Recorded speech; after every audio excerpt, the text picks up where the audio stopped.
What's an industry secret in the field you work in? Not an industry I work in per se, but I used to be in a sales role. One of my customers was a milk bottling plant.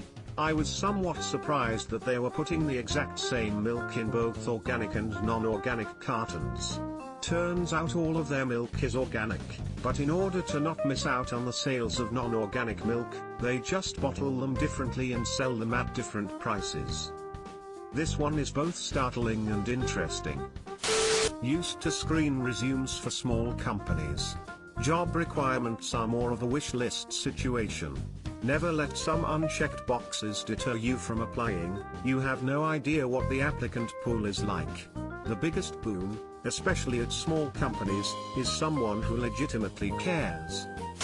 A lot of librarians will waive you fines if you have an excuse and you don't ask frequently, even large fines. Also, librarians don't care about your fines and aren't judging you. Please come back. We personally have more fines than you.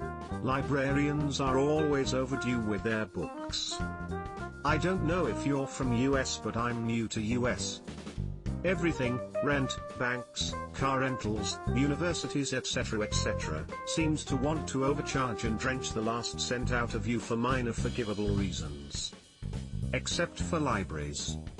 I was late on a book. A few days. Wasn't charged. I love the libraries and the library system. They also try their best to get you a book from other locations, and librarians are generally kind and polite. Library cards are free. You enter a library and nobody judges you etc. for anything. They also recommend not to get our research published with predatory journals etc. You are awesome. The world is in debt of your services. Federal HR here. If you put the words from the vacancy announcement about what you need to qualify in your resume, you'll almost always be qualified. We search for those words instead of reading an entire resume. I wonder if companies with hundreds of resumes would get better hires from taking 50 and reading them carefully rather than putting 500 through an automated process. Healthcare. Homemaker. If your grandparent or parent gets in-home care, please know that your family member could live in a cockroach-infested house and not have to move if they didn't want to. It's not up to the company to give your loved ones environmentally safe places to live, it's up to the family. They can certainly try to persuade, but they can't force. Why do I know this? Because I've been to the cockroach-infested house where an 80-year-old woman lives. I have a mentally ill client that put bleach in his dog's water to help with its breath. I have a client who never cleans his cat box. I have a client who has a caved-in ceiling. I've called it in, but there is no help from the company. All they say is, there's nothing we can do. It's up to the family members. It's a sad thing because there are so many family members and friends who really don't give a shit how some people are living. Sure, they'll visit. But do they clean the litter box? Do they make sure there are no cockroaches? Do they make sure the house is stable and not falling apart? No.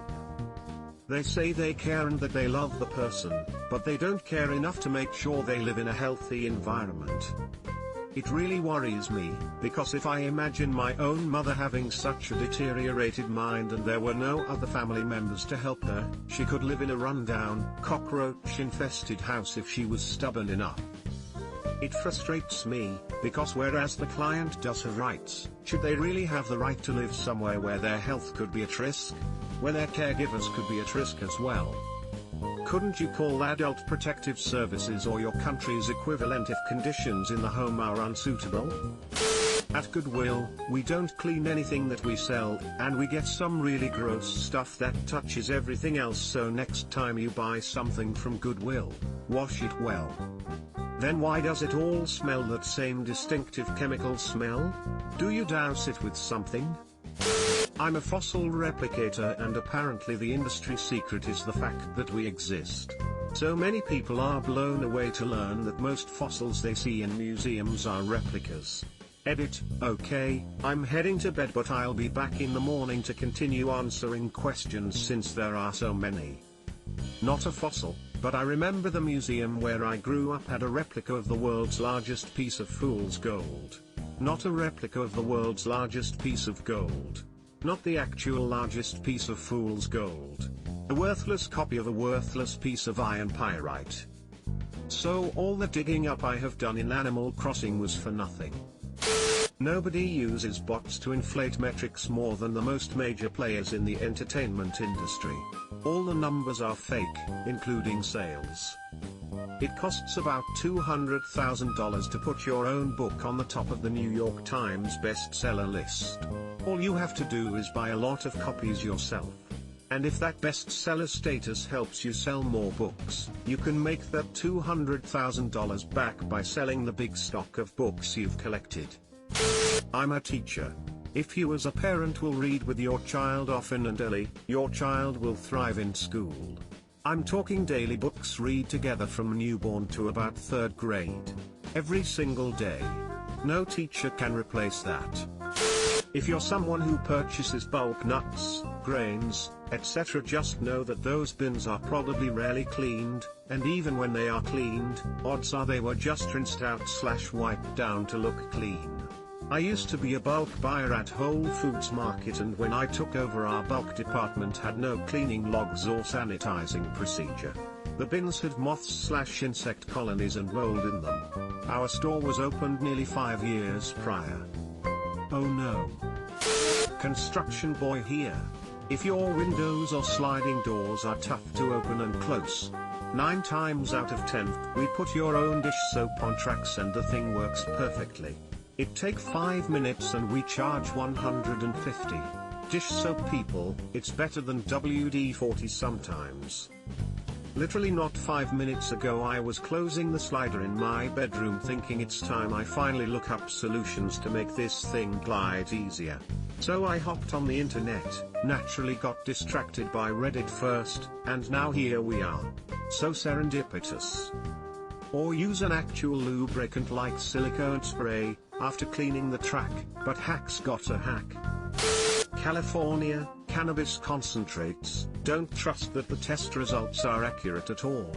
We were demanded, by the business owner, to use some dirty methods to cheat on potency testing and pesticide testing. Turns out, those tests can be pretty easy to trick if you know what you're doing. This is ultimately what led to me leaving the industry. Eventually, all of our chemists stopped smoking concentrates altogether for these reasons.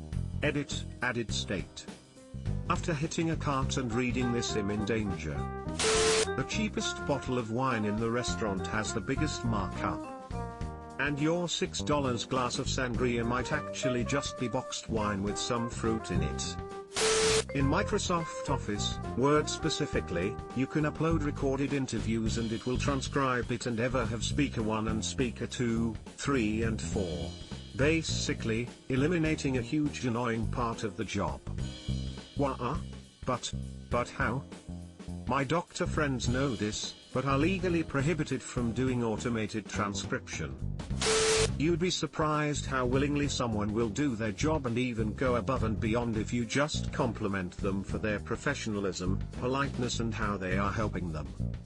As a cashier, I am not even ashamed to admit that I will do more for you if you tell me I'm being helpful. If in doubt, lubricate, I'm a machinist. If in doubt, tighten all the screws and bolts. I maintain heavy machinery. The person on the other end of that toll-free number almost never works directly for the company you're calling.